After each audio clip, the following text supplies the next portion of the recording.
1 2 কোমরে হাত 1 2 3 4 1 2 3 4 1 2 3 4 1 2 3 আচ্ছা এরপর একটা এই যে এটা হাত ঘষা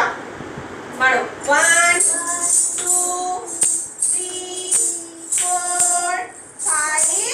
6 জায়গায় আবার 1 2 3 4 5 6 হয়েছে এবার সেম ঘুরে ঘুরে 1 2 3 4 5 6 আবার 1 2 3 4 5 6 পাটা তুলে